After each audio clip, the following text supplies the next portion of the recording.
금융권에서 우리나라 올해 경제 성장률이 2%대를 달성하기 어려울 수도 있다는 부정적인 관측이 나왔습니다. 일본 수출 규제가 장기화되고 있고 미중 무역 갈등 역시 격화되는 등 대외적인 악재도 만만치 않습니다. 우리나라 경제 상황 어떻게 봐야 할지 그리고 어떤 대책이 필요한지 전문가와 자세하게 짚어보겠습니다. 최백은 건국대 경제학과 교수 자리에 함께했습니다. 어서 오십시오. 네, 안녕하세요. 네, 금융권에서 부정적이고 회의적인 시각들을 많이 내놓는 것 같습니다. 대외경제연구원의 최근 보고서에 따르면 일본의 수출 규제 조치 때문에 한국의 GDP가 최대 0.44% 감소할 것이다. 이런 전망을 내놨는데 어떻게 보십니까?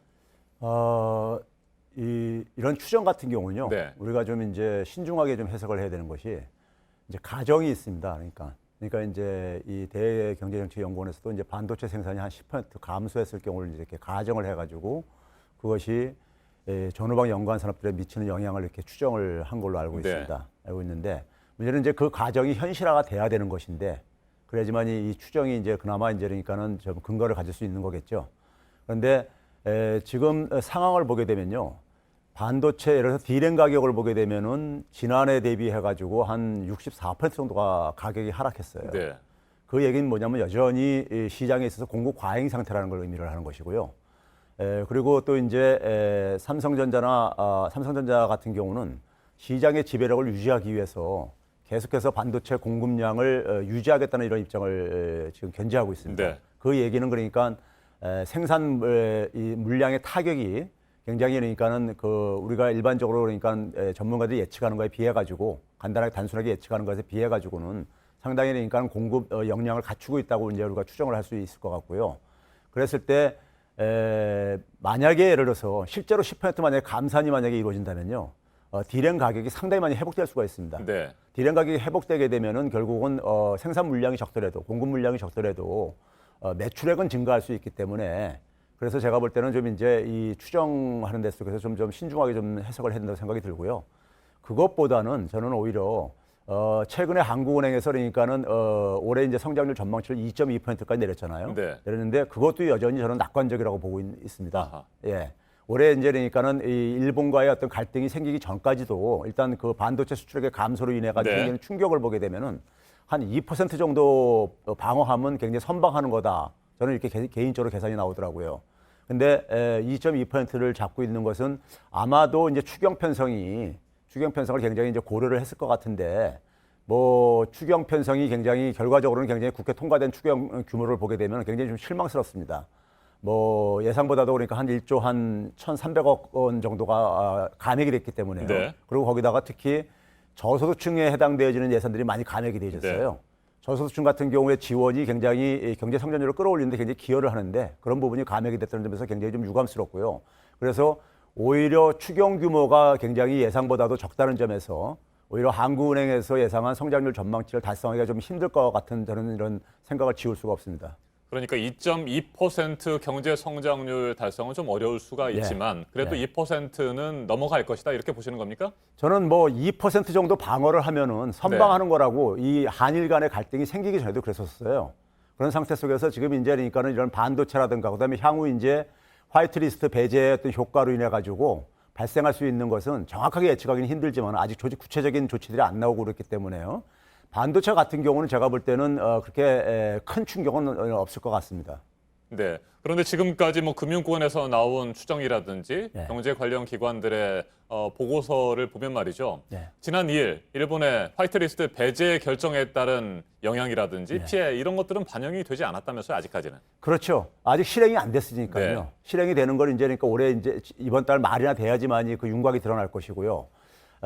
아무래도 그러니까는 그 부품 소재와 관련된 중소기업들 중심으로 해서 좀 타격은 저는 불가피하다고 봅니다. 단기적으로는요. 그러한 부분들이 우리 성장률에 그러니까 어느 정도 수치에 그러니까 영향을 미칠지는 지금 사실 정확하게 가늠하기는 어렵습니다. 네. 어려운데 단기적으로 그러니까 피해는 불가피하다 이렇게 보고 있고요. 그랬을 때 아까 제가 그러한 피해를 제외했을 때도 한 2% 방어하면 선방하는 거다 그랬었는데 아마 제가 볼 때는 하반기에 만약에 상황이 악화된다면은 그걸 대비해가지고 저는 2차 추경도 저는 준비를 해야 되지 않겠는가 이렇게 생각하고 있습니다.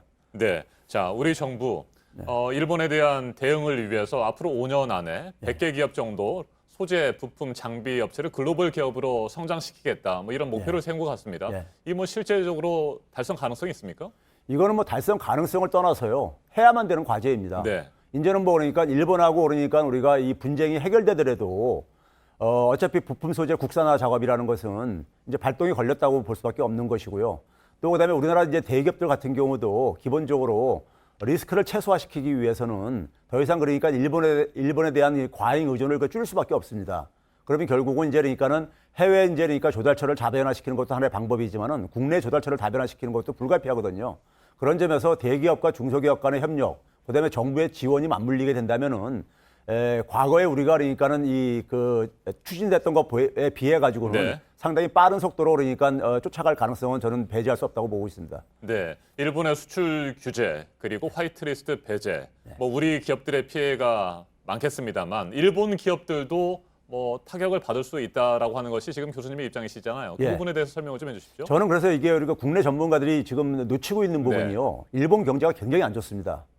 그러니까 예를 들어서 일본 경제는 지금까지 아베 집권 이후에 일본은행, 즉 일본의 중앙은행인 일본은행에서 대규모로 돈을 찍어내가지고 경제를 네. 그러니까 유지하는 이런 구조였었어요.